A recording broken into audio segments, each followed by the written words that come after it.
Welcome back and thank you for joining A Shark's Perspective. So, retailers face such a daunting task today. Customers expect so much more from their shopping experience, and many are exhausted by discounts and sales from brands. But how do you create that community with meaningful relationships and provide a better value to them? All of this while brick and mortar stores are generally scaling back and Amazon is right behind you. I'm a big fan of today's guest and how she approaches many of these challenges. Shenhav Kimhi is the General Manager North America of Digital and E-commerce at Crabtree Evelyn, and she's a subject matter expert in marketing and digital media. And on this episode, we'll discuss the changing face of retail with the shopper's experience, building communities, creating meaningful relationships, the power of brand and search, attribution, Wonder Woman, scaling internationally, hand lotion and bath products, and much, much more. So let's tune in to a digital marketing retailer with a digital marketing shark on this episode of A Shark's Perspective.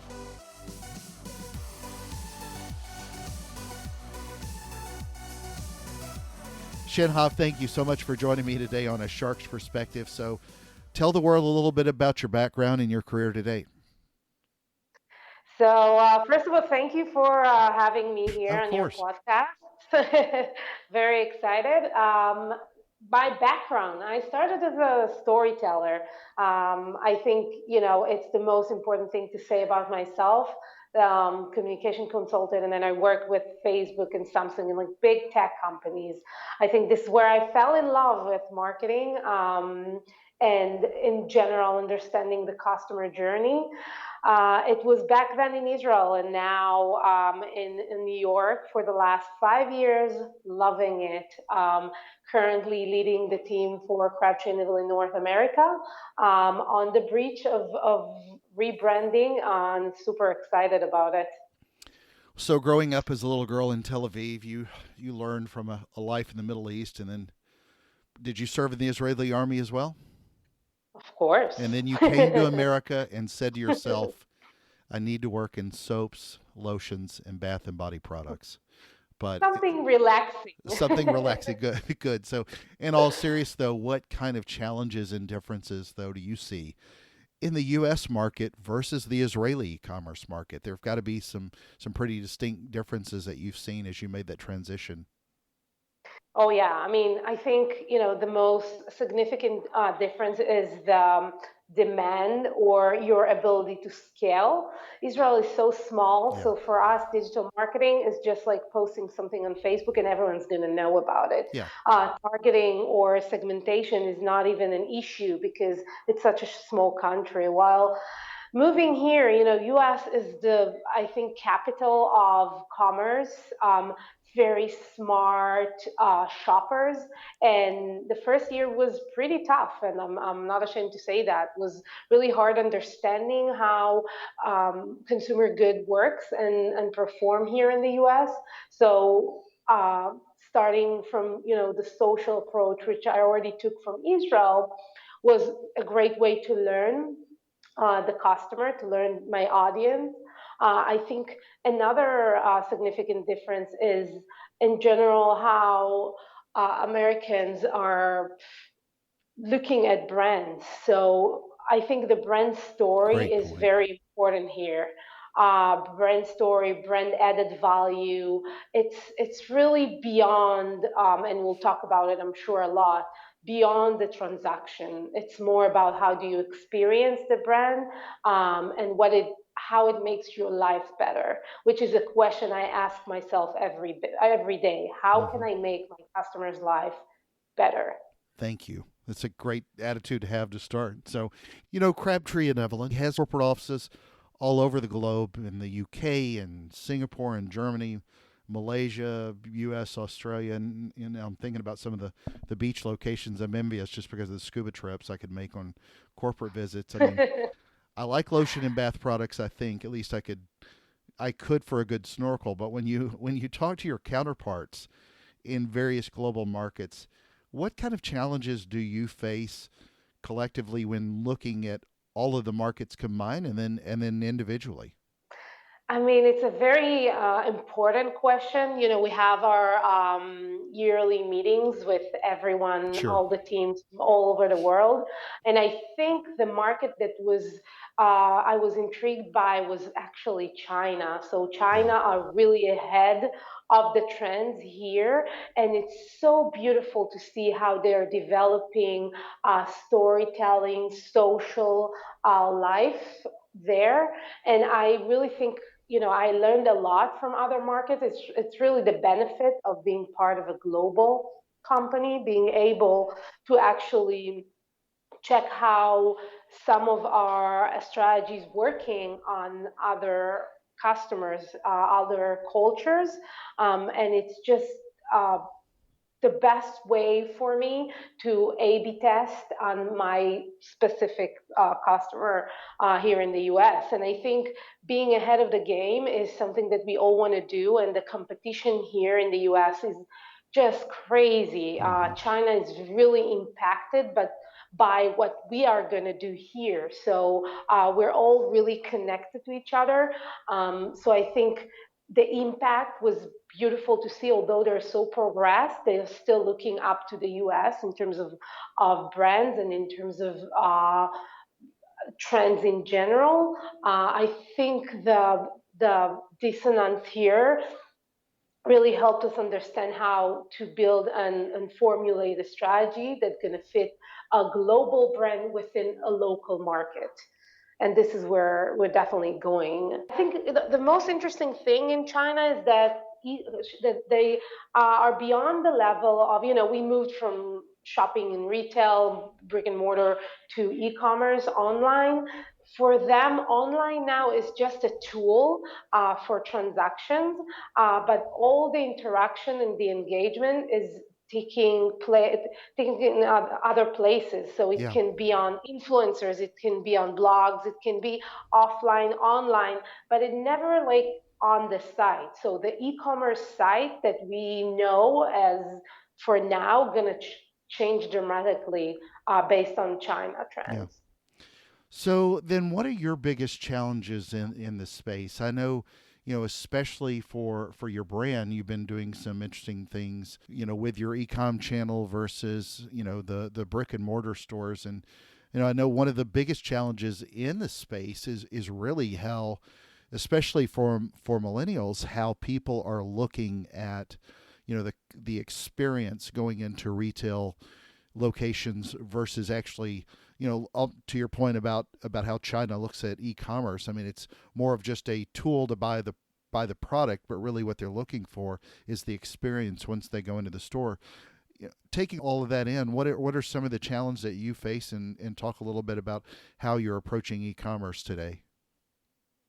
So I mean, we're all aware of the competition these days, and we all know how some new brands emerged and changed the game and the competition within beauty. So you can see a lot of small brands that Hmm. grew that scale up very quickly, and they did that by leveraging social.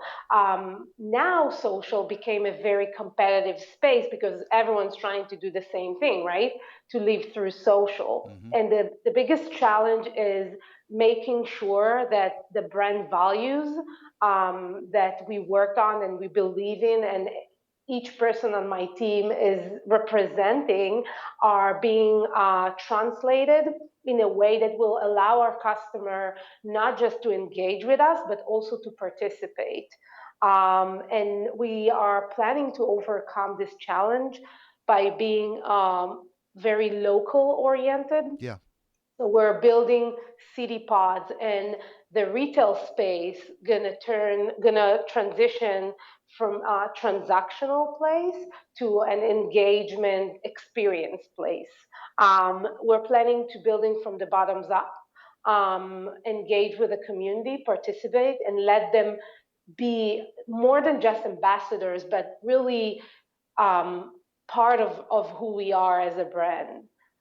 which is really exciting. Yeah, that But it is. is, a test that we'll, and it's not going to easy to scale, but we're up to the challenge. We truly believe in our product, which is amazing. You're all going to see it in July once we're going to launch the new product. So, we truly believe in who we are, and I hope the customer will will join us too. Sure. Well, then, from a digital standpoint, how do you look at the competition? Are you finding people that are specifically looking up your brand more often, or are they finding you through generic searches? I mean, obviously, I don't know, just personally, I've never looked up body lotion or bath and, bath and body products near me as a search term. But really, if I just went out onto the Google machine and started looking, where do you sort of run into that as a challenge? I think looking just as a bottom of the funnel strategy, meaning having just these channels, media channels like search and Google search and retargeting and display is not enough. You Right. always need to make sure you have present in the top of the channel, so high level strategy, making sure that you have influence marketing strategy in place, paid, kind of like allowing the customer to learn more about the Mm-hmm. brand and who you are as a brand. What are the values we believe in? So Crabtree and Evelyn, for us, it's, we're looking at ourselves as an exploration brand. This is what we always been for the Great last point. 50 years. Yeah. How are we taking this exploration to the next level and bring it to the customer so they can be part of this exploration? We're looking at our customer as born curious, grown wild, and this is we believe we are at this point, and we want her to be curious. We want her to learn more. It's not going to be enough to just. I'm not expecting her just to look for body lotion because she'll never be passionate and have a meaningful relationship with the brand. So she'll never just shop for it. The lifetime value won't be necessarily worth it if I'm just going to invest in low funnel channels. But obviously, you're a big retail brand. My friends Google Hmm. and Bing want more money every year, and especially my friend Google doesn't seem to be giving back as much as they used to give. But how are you starting to drive that paid search and display traffic specifically to answer those kind of customer problems to draw them into the funnel? I'm looking at the customer journey from the first time they hear about us. We Mm-hmm. all know, it takes 4 to 5 clicks and for a customer to shop. I'm not expecting them to come in. I'm not just looking at like the journey and the stage of keywords or Google or search. For me, it's just another tool for them to find me, but to learn about the brand, to learn about Crabtree and Evelyn, about the product, about who we are, about our value proposition. Actually, going even one step um, before that and looking at where I can introduce the brand. So, using interesting content that is relevant and authentic, which, authentic is a word that everyone's using today, but it is important No. Yeah. to be really authentic. And then, as the second stage, to use all those digital basic tools that we have for retargeting and for search to make sure we're, I guess, more focused and more targeted to be more cost effective and not just spend too much.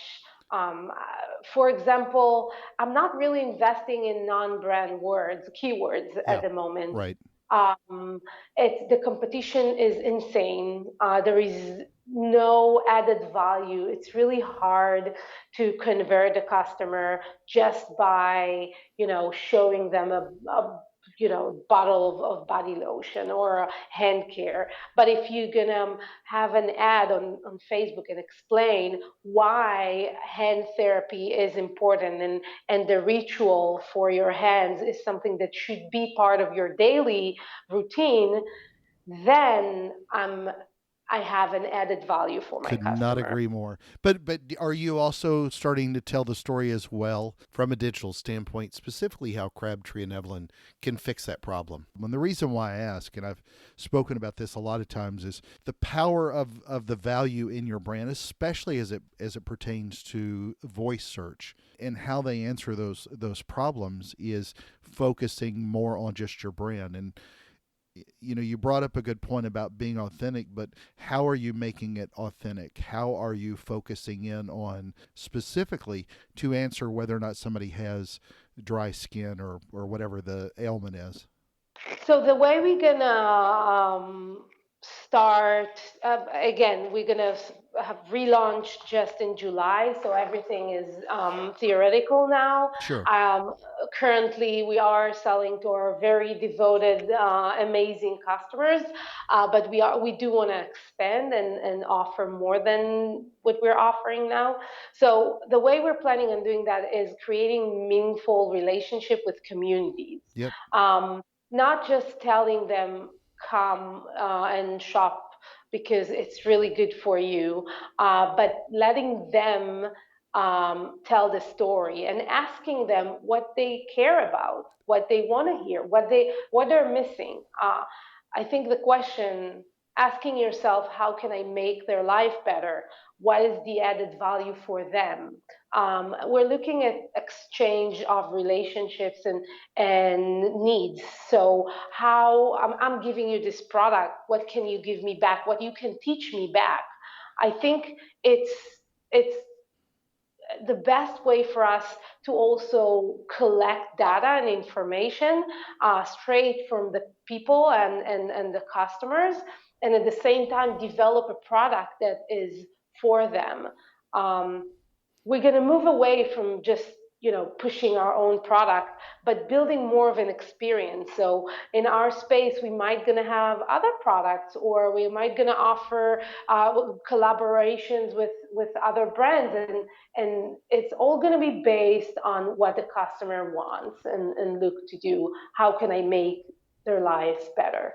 Then how as a retailer, at least, then do you look at, and I'm with you 100% on everything you just said, but how as a retailer, at least from a digital standpoint and as a digital marketer, how do you look at Amazon? I mean, what's your Amazon strategy that you've learned from facing the 800,000 pound gorilla in the space, and where you really fight off the competition and yet embrace the giant that is Amazon?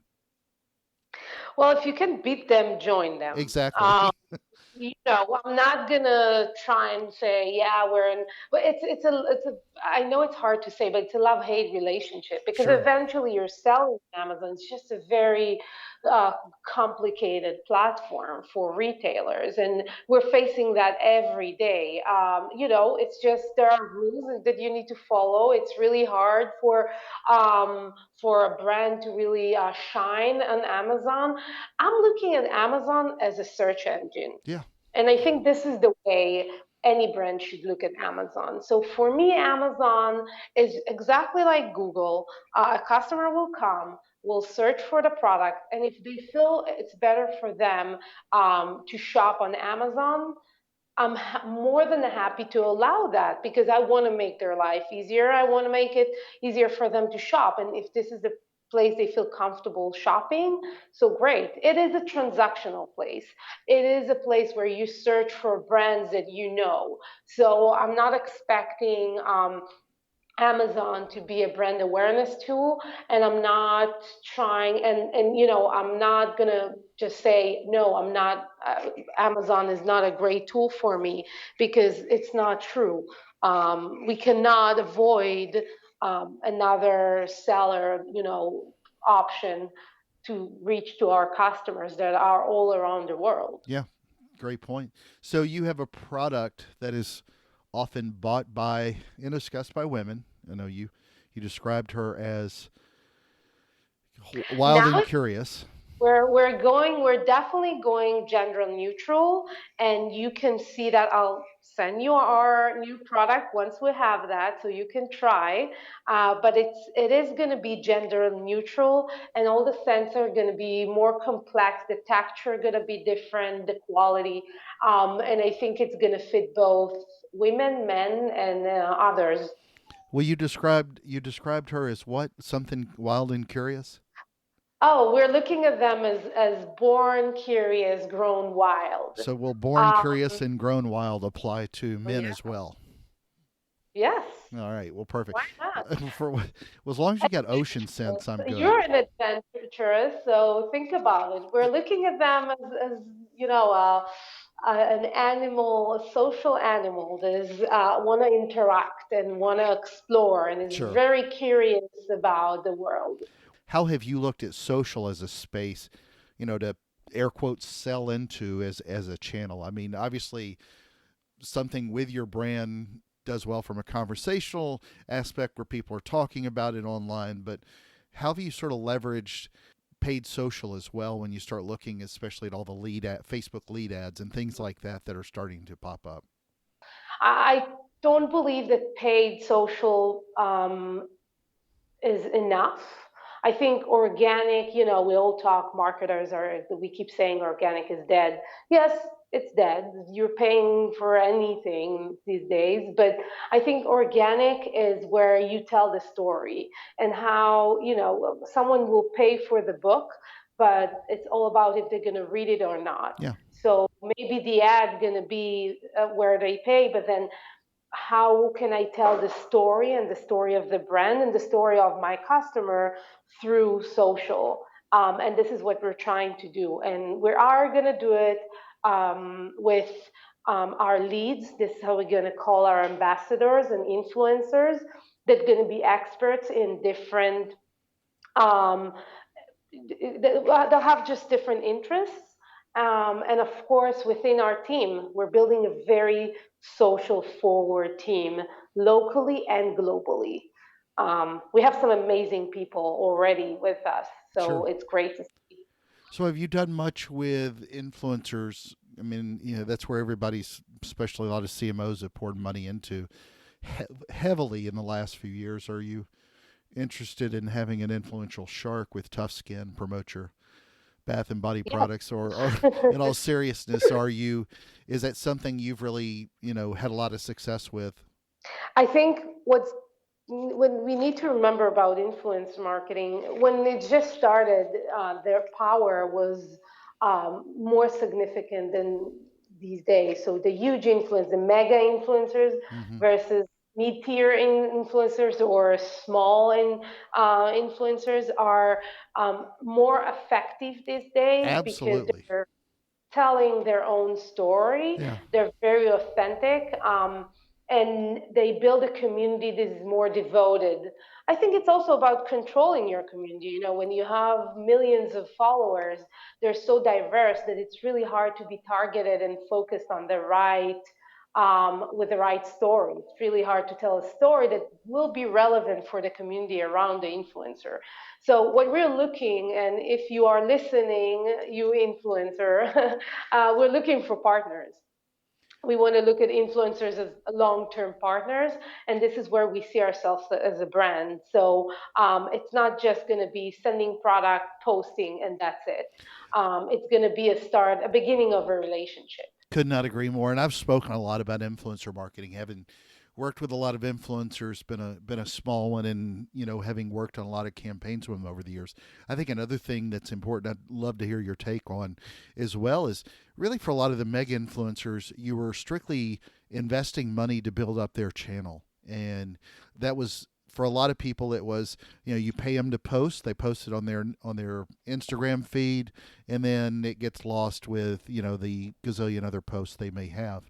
Where you can leverage it a lot more. It can be a lot more cost effective. It's sometimes looking at your kind of the old reach versus targeting comment, but a lot of times you can find a smaller influencer will drive traffic back directly to your site to where there is a closer Exactly. point of purchase as opposed to strictly helping. And I'm not picking on the Jenners and Kardashians, but I'm not interested in helping build Kylie Jenner's profile anymore. She's amazing, but I need them to drive traffic back to my retail brand, and you can't take advantage of that with a lot of major influencers. But if you do it correctly with a lot of the smaller ones, they will drive traffic back directly to your site as opposed to or to wherever they can make a purchase, with the right tagging and so forth. But that's always been a major difference I've seen with micro versus the huge mega influencers.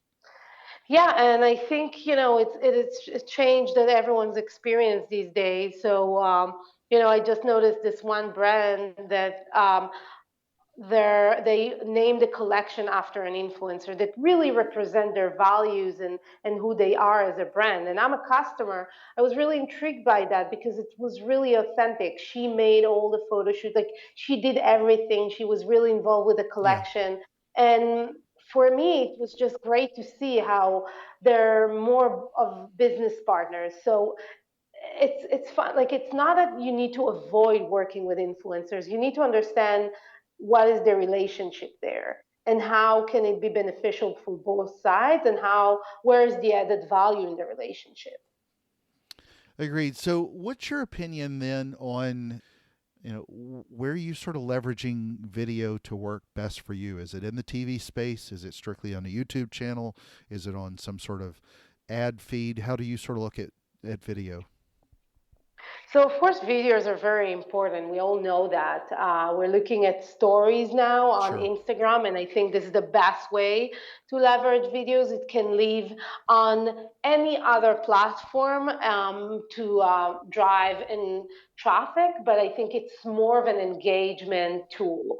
I think it's really good for brand awareness, and I think it can really allow the brand to speak its mind by sharing a video with the audience. I think, at the moment, YouTube, yeah, is huge, although millennials are a bit skeptical about this channel, so it's Hmm. not always predictable.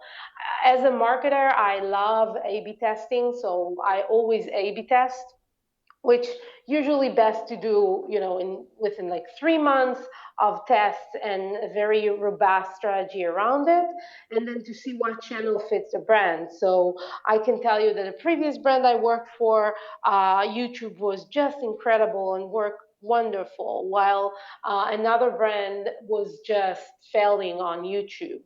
I think it's the same for TV.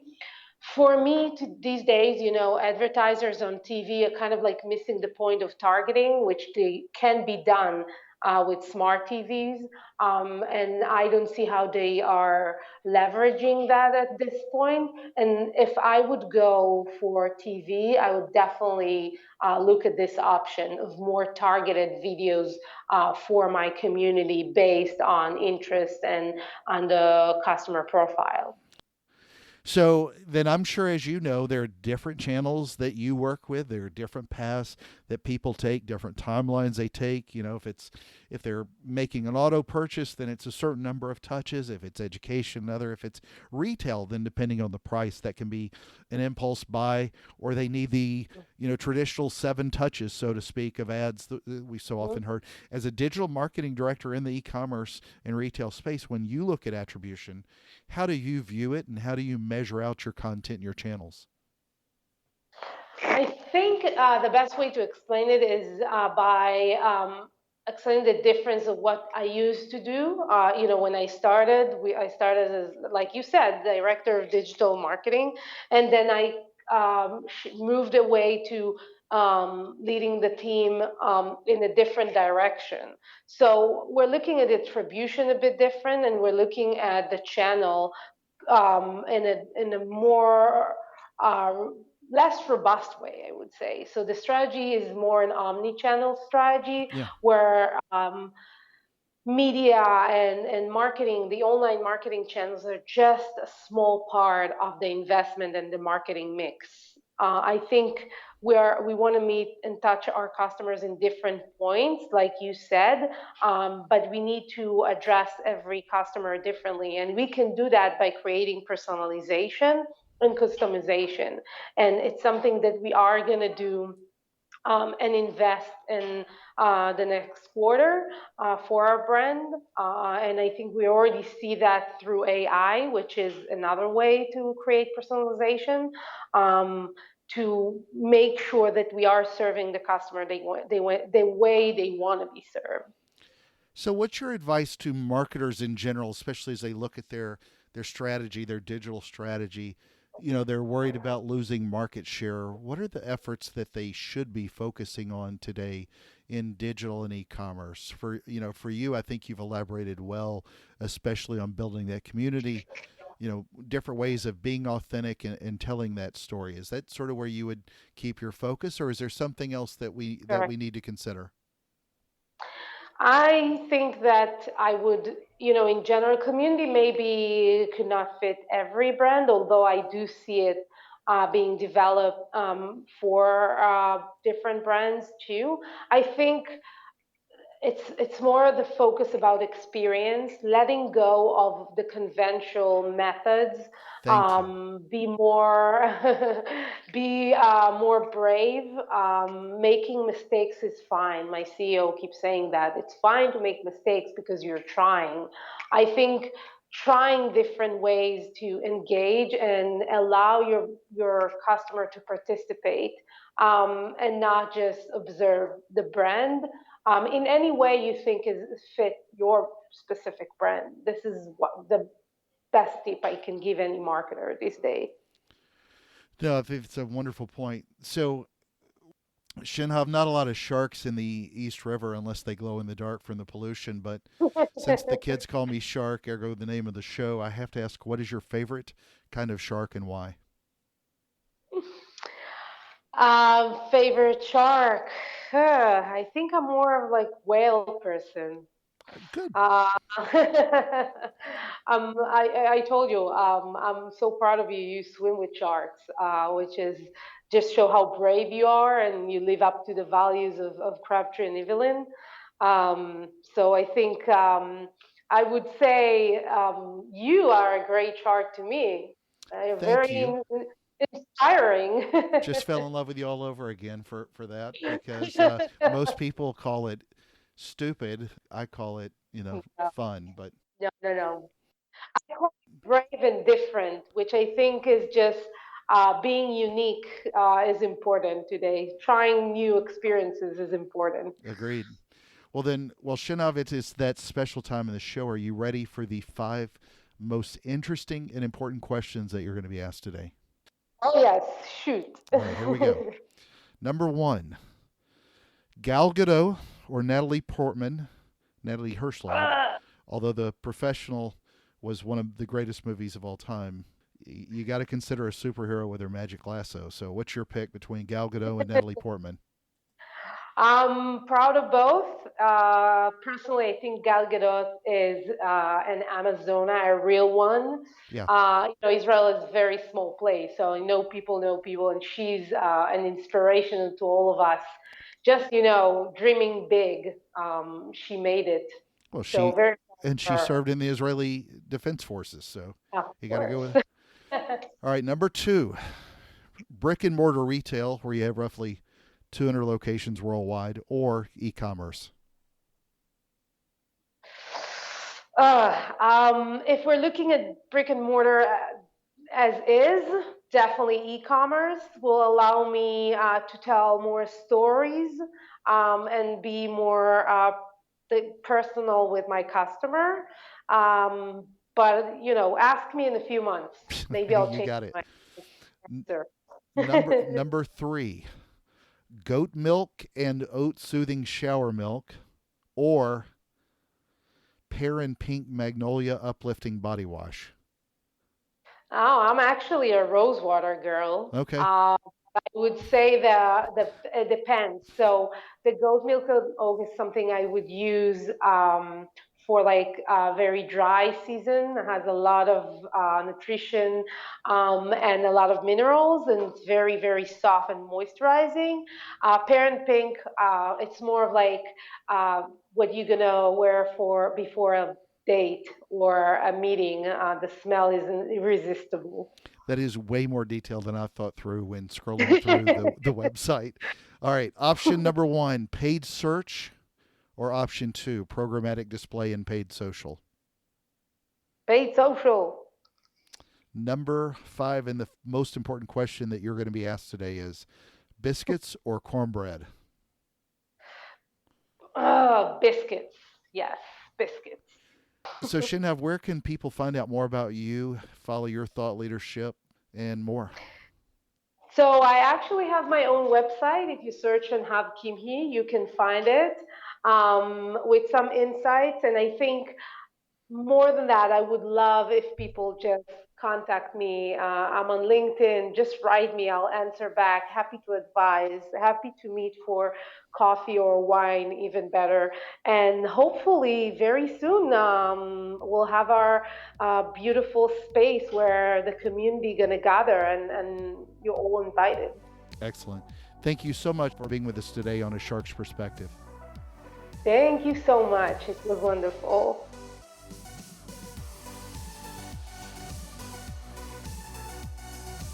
So there was my conversation with Shenhav Kimhi, the General Manager North America of Digital and E-Commerce at Crabtree Evelyn, and she's a subject matter expert in marketing and digital media. Let's take a look at 3 key takeaways from my conversation with her.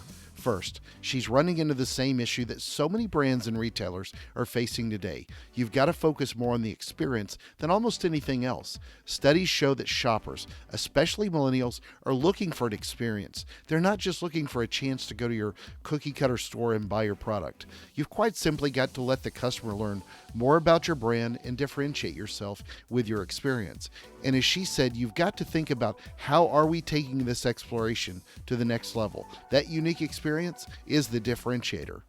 Second, so this is a great way where marketing and digital marketing meet in the middle with branding, especially in the US. I'm a big fan of branded search. The power of brand is so important, especially when you've created a differentiator in who you are as a brand. Just focusing on non-branded keywords can deplete your spend in no time. Branded query is also a great opportunity for paid search to help people learn about the brand. It's also a great way to leverage content. Use those basic digital tools to help people find your brand and explore a relationship. And don't get too caught up in trying to chase some part of the industry that you don't own. Third, she made such an important statement. You've got to create a meaningful relationship with your community and let them help tell the story. As she said, and I quote, "I think the question is asking yourself, how can I make their life better? What is the added value for them? We're looking for an exchange of relationships and needs. So I'm giving you this product. What can you teach me back?" Great point of view. Build an experience and not just a product or service. Got a question? Send me an email to kenneth@asharksperspective.com. It's been a privilege to spend this time with you. So go out there and create a unique experience that's a differentiator for your brand, and then market the hell out of it. And join us on the next episode of A Shark's Perspective.